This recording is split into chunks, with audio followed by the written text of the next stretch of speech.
Jack Jackson. In this video, we're going to talk about estimating the area of some irregular shape. So here we have a garden, and here we have a scale drawing of this garden. So it's got some curvy shape here on this side, a curvy one here, and it's got maybe there's a house or a sidewalk here that's straight along the top, and then same on the bottom. But we have this some irregular shape, could be any shape we want. And we want to compute the area of this. Now the scale of this drawing is 50 to 1. Just so that you know, you're going to need to print this out and measure it. So I'm going to, since you're maybe just looking at this on the video, I'm going to go ahead and tell you what I got. So I measured all the way from here, the left side here, all the way to, well, to this line right here on the right side, and I came up with 15 centimeters. So on a piece of paper, this should print out to be 15 centimeters across here, and of course these are little squares. Now since it already has some squares here, that's going to be kind of useful to us.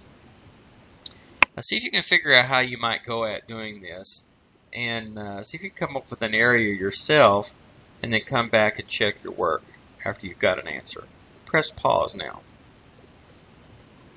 Well, I can think of actually two really good ways to maybe approach this. In both cases, I want to sort of divide this up into smaller pieces. Now, one way to approach it, let's do it this way. Let's say we can break this up into some rectangles, and let's say I want to draw a piece here, maybe right here, and then I maybe want to draw a piece maybe right about here, and look at this rectangle right there. Okay, now notice it's sticking out by a certain amount here, and the area is sticking out by here. Now if I drew this right where those two balance, then I've got it drawn where I want it to be. And similarly, I want this area sticking out here to be the same as the blank space sticking out here. So I don't know if I've drawn those in the right place or not, but if I have, then the area of that rectangle then would be the same as the area between the curves between those two horizontal lines. Okay? Or I could break this up, well, I could do it in horizontal strips like that, probably makes more sense. I could also do it with vertical strips as well. It gets a little more interesting when you go over in here and our vertical strips kind of get broken apart. So it might be easier to do horizontal strips.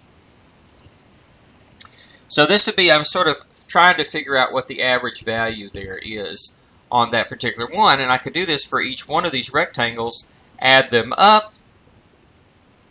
And what I really end up doing then is just, I know how wide it is, at least in terms of these rectangles. It's however big these, if we take one of these little blocks here as our unit, then we know that this is 1 unit wide, or 1 unit tall, I guess that we would say, and then we'd have to just figure out how wide it is, so the horizontal length here of this.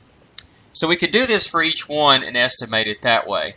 And that's actually a pretty good way of doing this, and you can actually turn out to get a quite good estimate going at that route.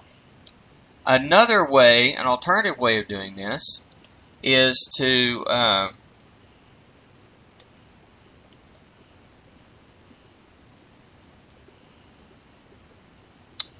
look at this particular thing and just estimate horizontal distances across here. And since we know the widths. Now if you look, if we go with the grids that are already there, since it's evenly spaced out, we just go with across here to here, across from here to here, across from here to here, and from here to here, and just follow that each time. Let's count those. There'll be 1, 2, 3, 4, 5, 6, 7 equally spaced horizontal measurements. Well, that works out nicely. We could actually estimate those. So why don't you try that? Why don't you try to estimate what all those are and maybe just record those in a table. We'll call this one down here 0, this one 1, 2, 3, 4, 5, and 6 for y, and where the size is one of these, or the unit is one of these squares. So work that out and see if you can get those. Press pause now.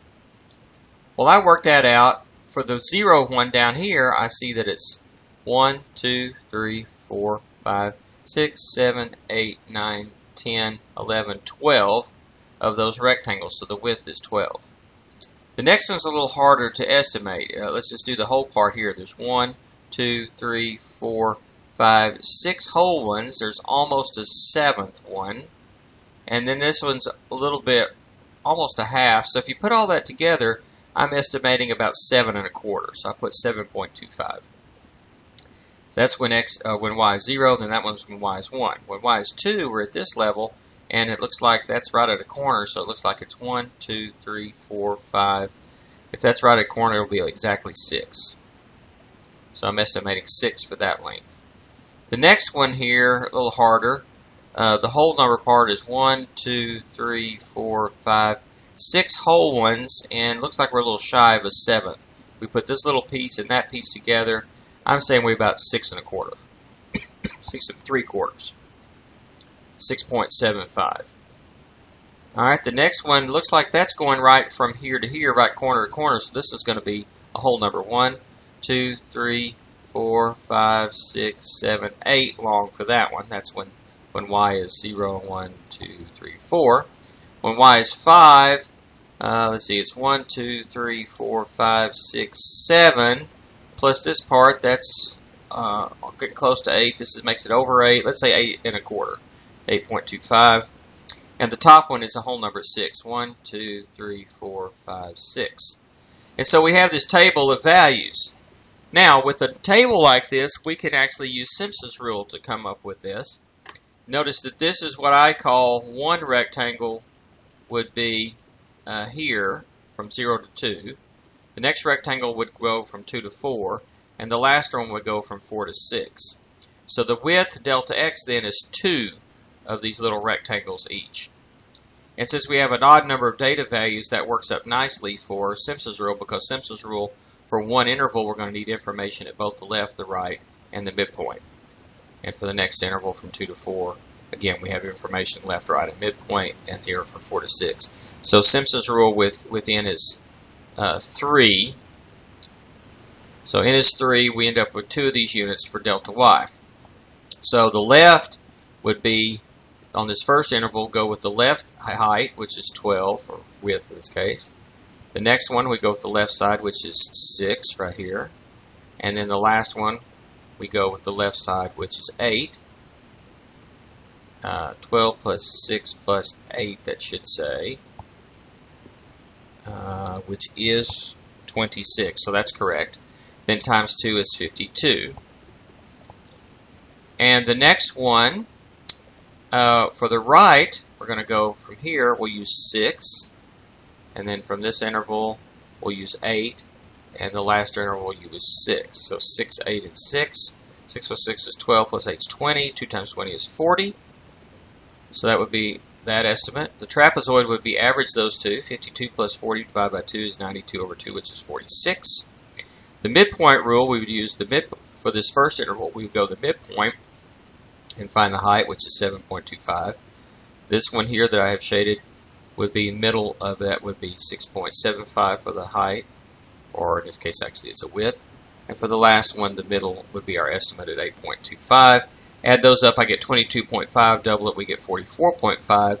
For Simpsons Rule, we get 2 times the midpoint plus the trapezoid, and then divide by 3, and that's 45. That would be what I call Simpsons Rule with 3 rectangles. Some books would call that Simpsons with 6 intervals. And anyway, that's a pretty good estimate. So the 45 square units is a pretty good. Now that's using one of these squares as a unit. Now I got out a ruler and I measured, as I said earlier, from the left side to the right side here as 15 centimeters. So what that means is that so a 1 square has 1 unit wide, which is 15 centimeters, and there's 20. If we count, there's 20 of these rectangles from all the way left to all the way right. And so that's 15 centimeters is 20 units. So 1 unit then is 3/4 of a centimeter. Now the scale is 50 to 1, so in reality the width of one of the squares is 50 times 3/4 of a centimeter, or 37.5 centimeters. So the area of one of these squares is 35.7 centimeters times 35.7 centimeters. So that's 1,406.25 square centimeters. So we said it's 45 square units, which is, each one of them is this many square centimeters. So we just multiply that by 45, and we get 63,281.25 square centimeters. We might want to rather do this in square meters. So there's 100 centimeters per meter, but then when we square that to get square centimeters and square meters, we end up having to square the 100 as well. So we're dividing this by 100 square, okay, which is going to move the decimal 4 places to the left. So we get about 6.3 something, or let's say approximately 6.3 square meters. And we've estimated that garden size from there. Okay, and I don't have a solution to this one just yet for the video, but let's see if you could do this one on your own. The check will not be here, but here's a volume thing. So suppose we have, say, maybe an elliptical shape like this, or for a golf course to maybe be a sand trap. And we're going to dig it out in this shape, and we're going to dig it 1/2 meter deep and fill that full of sand. And we need to go buy some sand. Well, how much sand do we need to buy? So we need to estimate the area here, and the scale is 100 to 1, so it's actually 100 times bigger what's actually on the page itself. So you could print this out, or just do it on your screen if you want, and do it very similar to the one we just did, and come up with a length here. And the width, if we divide it up into certain equally spaced things, and let's call that 1 unit. Okay. Then we have the heights, maybe. We basically do it in vertical strips. The heights are what you have to estimate. We know how many we have going across. Make that an odd number of values of the y. The one on the left is going to be 0, and the one on the right is going to be 0. And then some odd number of strips, evenly spaced strips in between, and work out what that would be. And that will give us the, well, basically an area of there, but then we're going to have to multiply by 1/2 a meter to get us a volume, and then we have to scale it up to 100 to 1. We're going to use a ruler to measure a little bit to get our scale. So it's going to be very similar to the last one, but once we find an area, we're going to have to multiply by 1/2 a meter to get a volume. Okay, let's do one more with a volume.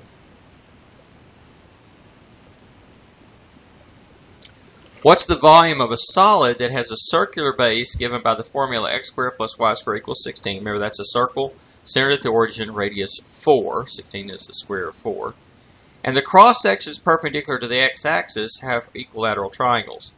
So the base looks like this. Okay, x squared plus y squared is 16, so y is, the square root is 16 minus x squared on the top, and the bottom is the opposite of that. Let's see if this is, so it's really plus or minus that. Okay, and if you slice it across here, then it's going to come up in 3 dimensions and make a triangle. And the triangle looks like this. So this goes from minus the square root of 16 minus x squared to positive square root of 16 minus x squared, and then it goes up. This is right above the x-axis. It's going up here. And it's equilateral, so these sides are the same. And of course, we know an equilateral triangle, we know that this side right here, if this side is y, where we're measuring this distance. So let me put a couple of other things in here. Let me write some things in here. Let's go here.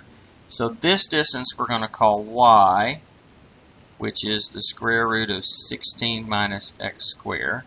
And that's right, you know, pick an x. That's this distance right here is y. And then coming out 3 dimensions, tall is going to be, this is the height here. But the height is, well, remember this is equilateral, that and that. So that's 2y for that length. And this height then is the square root of 3 times y. You should recognize that, right triangle. This angle you should know is pi over 3, and this little angle here is pi over 6. That's a special triangle you see many times in your trigonometry classes, geometry classes. So what's the area of this whole triangle? Well, the base is 2y.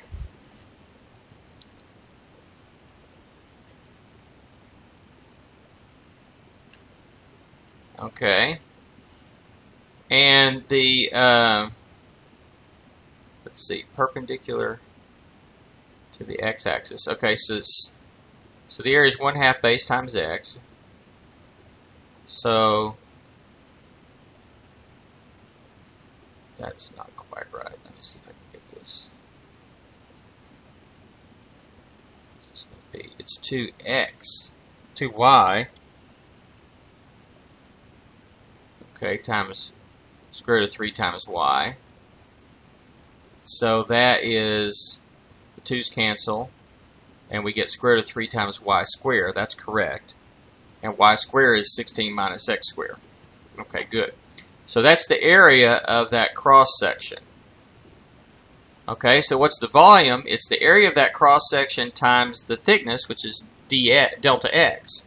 Then we're going to add that up, and so we're integrating from some a to b dx. Well, what does x run from? X runs from -4 to +4. So we're integrating -4 to 4. That area is square root of 3 times 16 minus x squared, and then times dx, that should say. We're slicing it with respect to x. Okay, or here it is approximately on the calculator, and that's what we get there. We can actually do it exactly. So let's do it exactly. That's an approximation. And now, because this is symmetric about the y-axis, we can also do this. Watch this. We can make use of our symmetry and say that's twice this integral from 0 to 4. That might be useful. And in fact, I can go ahead and pull that square root of 3 out front as well. So we have that. Okay, so let's see. We got the 2 square root of 3. Now we need an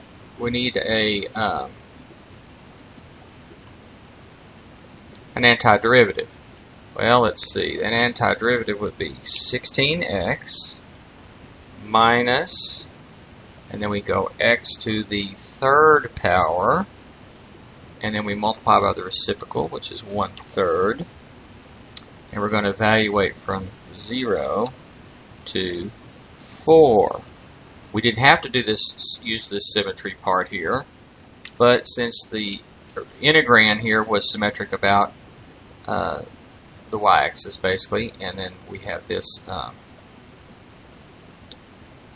these limits are there as well. That makes a nice thing, because it's going to make this evaluation here, this part right here, is going to be easier to evaluate, because all we have to do is take this expression here minus the same expression, but this place right here we just plug in 0,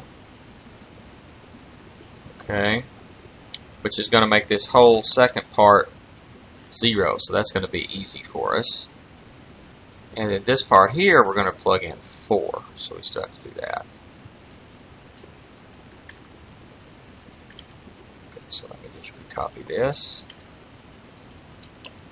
Okay, so 16 times 4 is 64. And then 4 to the third is also 64.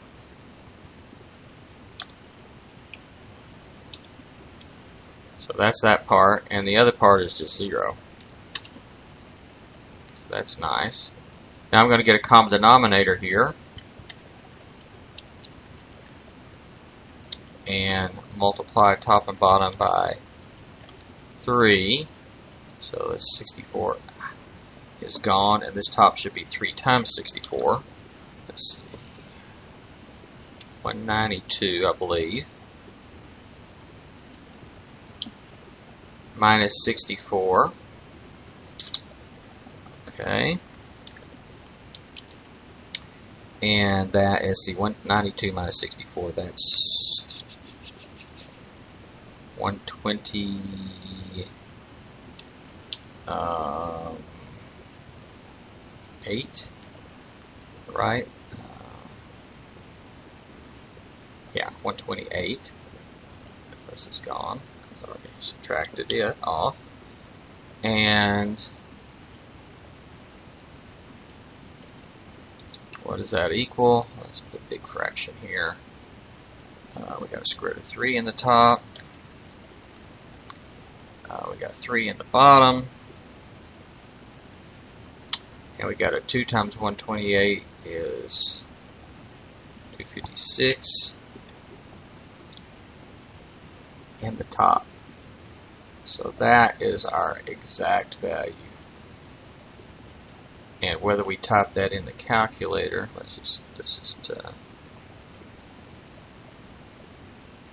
we can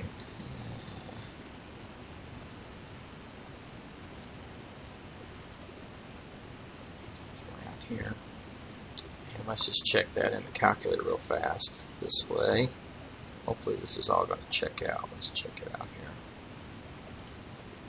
So on the one hand, it should be parentheses 256 times the square root of 3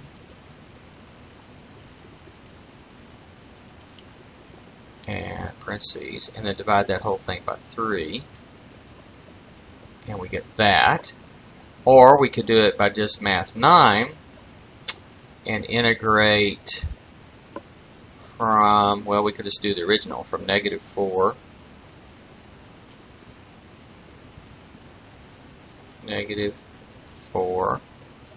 to +4, and we're integrating the square root of 3 times, parentheses, 16 minus x squared,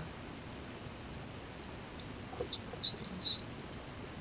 respect to x, and hopefully that's going to give us the same number, and it does. So that's going to give us our answer as well, or at least a decimal approximation of our answer.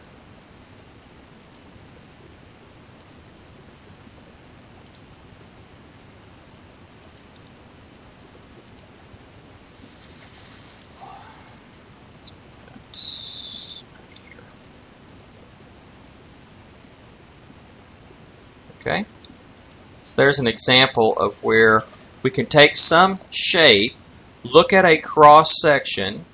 Now that little y distance is this little piece right here. Okay, and it's coming up to a point here. Okay, now that point, how high that gets is going to depend on the x value, and that x value is going to be, well, whatever that x value here is, it's going to vary. Okay, but whatever we get is the y value is this. So the base is twice y, and the height is the square root of 3 times the y. But we have to get both of those in terms of x, and so that's why I had to do it here. I got the equation in terms of y for the area, 1/2 base times height. Base is 2y. Height is y times the square root of 3. The half and the 2 canceled. I got y squared times square root of 3. So I got the area as a version of y squared. But solving for this for y squared, we see y squared is 16 minus x squared.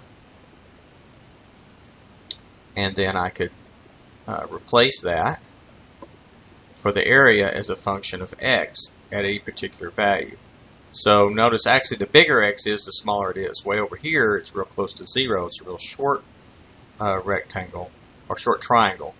And the biggest is the one right in the middle when it's, it's 8 across this way, and it's 3 times the square root of, 3 times the square root of 4, which is 2 square root of 3 tall in the middle.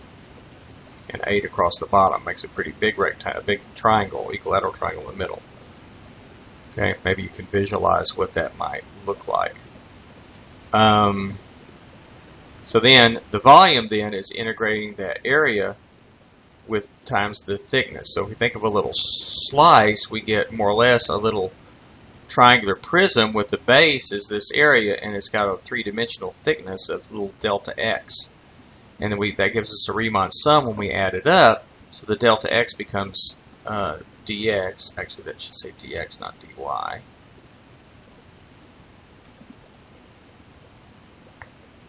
And we get this expression here.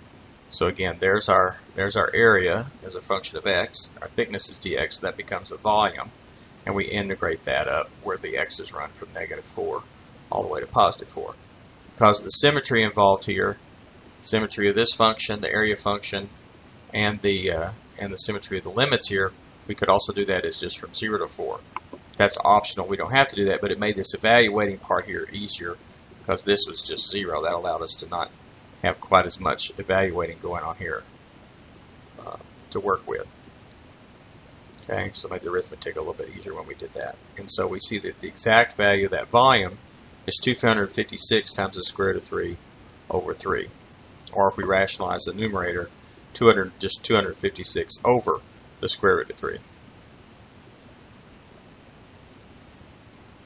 Okay, and that's approximately 147.8, which we could find with our function integrate on a calculator. Looks like this in the older operating system. Looks like this in the newer one. Okay, so that gives you some idea. And the next video we'll come back and talk a little bit more about some